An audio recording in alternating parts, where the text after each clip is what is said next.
दोस्तों, तो आज हम ट्रिक से याद करेंगे प्रमुख दरबारी कवि। किस राजा के समय कौन से दरबारी कवि थे, इसके बारे में तो आपने क्वेश्चन देखे ही होंगे। तो आइए आज इसको बिना किसी कंफ्यूजन के खत्म कर डालते हैं। तो चलिए शुरू करते हैं। तो सबसे पहले कवि है हमारे बाण भट्ट, जो कि हर्षवर्धन के समय पर थे। ठीक है, बाण भट्ट में देखिए बाण आ रही ना, कभी कोई हंसी की बातों में भी ऐसी बातें बोल देता है कि वो उसकी बातें बाण जैसी चुभती है। हर्ष उल्लास में भी, हंसी की बातों में भी ऐसा ताना मारता है कि वो बाण जैसा चुभता है। लोग होते हैं ना, कुछ ऐसी बातें बोलते हैं, हंसी में ही बोलेंगे लेकिन इस तरीके से बोलते हैं क्योंकि बातें बिल्कुल दिख जाती हैं कि ऐसा लगता है कि ये हंसी में ऐसा बोल रहा है, तो अगर गुस्से में बोलेगा तो क्या बोलेगा। तो हंसी वाली बातें भी बाण जैसी चुभ जाती है। तो बस हो गया आपका बाण भट्ट हर्षवर्धन के समय। तो दूसरे कवि हैं हमारे वाकपति राज, जिसको आश्रय दिया था यशोवर्मन जी ने, मतलब कि ये इनके समय दरबारी कवि थे। ठीक, तो इसको कैसे याद रखेंगे।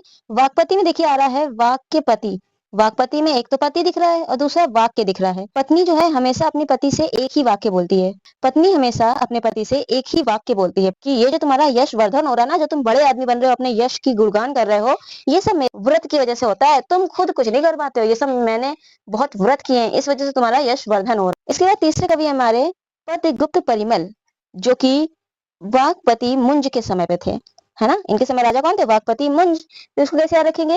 अभी पद्य मतलब कविता, है ना। तो क्या होता है, जो भी पद्य होते हैं उसमें बहुत से वाक्यों में बहुत ही गहरी बातें मुंदी होती हैं। मुंज को हम याद रखेंगे मूंद से, और वाकपति को वाक्य से, है ना। पद्य में बहुत से वाक्यों में गहरी बातें मुंदी होती हैं। पद्य में बहुत से वाक्यों में गहरी बातें मुंदी। ठीक, इसके बाद आता है हमारा कवि वल्लाल, जिसके आश्रय आता है भोज। तो इसको कैसे याद रखेंगे, कवि वल्लाल को। जब मेरे यहाँ लाल हुआ, लाल मतलब लड़का, बच्चा, है ना। तो क्या हुआ, जब मेरे यहाँ लल्ला हुआ, जब मेरे यहाँ लल्ला हुआ, लाल हुआ, बच्चा हुआ, तो मैंने क्या किया, पूरे गांव को भोजन कराया। क्या हुआ, जब हमारे यहाँ लल्ला हुआ, बच्चा हुआ, तो हमने क्या किया, पूरे गांव को भोज कराया, पूरे गांव को बुलाया, उसको भोज कराया। तो जब लल्ला हुआ तो पूरे गांव को भोज कराया गया। तो बस हो गया आपका। इसके बाद आता है हमारा फिफ्थ नंबर बिल्हड़ कवि। इनके समय पे राजा कौन थे, विक्रमादित्य फोर्थ, है ना। तो इसको कैसे याद रखेंगे। विक्रमादित्य की कहानियां कई बार आपने देखी होगी ना, जो विक्रमादित्य की कहानियां आती थी, विक्रम बेताल वाली, है ना। तो उसी से आप रिलेट करिए। देखिए क्या है, विक्रमादित्य हमेशा बेताल को बीहड़ से निकाल के लाते थे, बीहड़ जंगल। विक्रमादित्य हमेशा बेताल को बीहड़ के जंगलों से निकाल के लाते थे, उल्टा टांग कर अपनी पीठ पर लाते थे ना, तो उसी तरीके है। तो विक्रमादित्य बीहड़ के जंगलों से बेताल को पीठ पर लाद के लाते थे। ठीक है, हो गया आपका। 6 नंबर आता है हमारा संध्याकर नंदिन। कवि कौन है, संध्याकर नंदिन, जिसको रामपाल जी ने आश्रय दिया था। तो इसको कैसे याद रखेंगे हम, संध्याकर नंदिन को। संध्या के समय हर पल राम मंदिर में भजन होते हैं। संध्या के समय हर पल राम मंदिर में भजन होते हैं। तो संध्याकर नंदिन रामपल हो गया। संध्या के समय हर पल राम मंदिर में भजन होते हैं। ठीक है, इसके बाद आता है हमारा 7 नंबर कवि हेमचंद्र, और इसके आश्रय आता है कुमारपाल। हेमचंद्र को हम याद रखेंगे हेमू से। हेमू जो अकबर के समय पे था ना, जिसने लड़ाई करी थी। हेमू क्या था, एक कुमार योद्धा था। तो इसको याद हो जाएगा, हेमू कौन था, हेमू एक कुमार योद्धा था। ठीक, कुमारपाल को कुमार योद्धा। ठीक है, इसके बाद आता है हमारा कवि जयसिंह। कवि जयसिंह के समय राजा कौन थे, कुमारपाल। इसको भी वैसे याद रखेंगे। देखो, कुमार योद्धा की हर कोई जय जय करता है, जयसिंह है ना। तो कुमार योद्धा जब होते हैं, जब किसी के राज्य में कोई कुमार योद्धा होते हैं, बलशाली योद्धा होते हैं, तो उसकी हर कोई जय जयकार करता है, जय जय करता है, जयसिंह, है ना।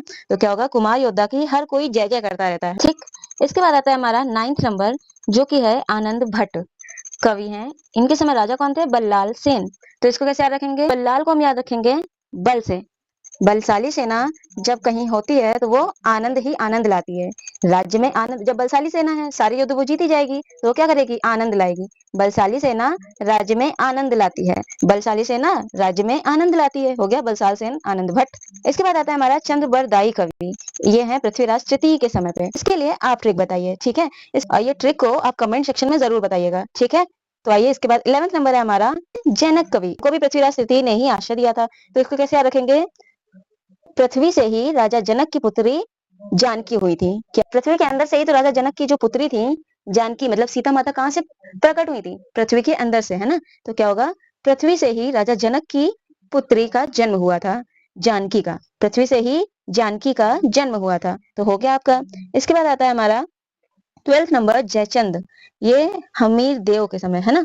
तो जयचंद जो कवि हैं, ये क्या थे, हमीर देव के समय। तो क्या इसको कैसे याद रखेंगे, हमीर को अमीर से, अमीर, अमीर की सभी जय जय करते हैं। क्या है, अमीर की सभी कोई जय जय करते हैं, मीर की सभी कोई जय जयकार करते हैं। तो बस हो गया आपका, ये हो गए आपके सारे दरबारी कवि और उनके समय के राजा। तो आपको नेक्स्ट वीडियो किस टॉपिक पर चाहिए कमेंट सेक्शन में बताइए। फिर मिलेंगे आपसे, तब तक अपना ध्यान रखिए। जय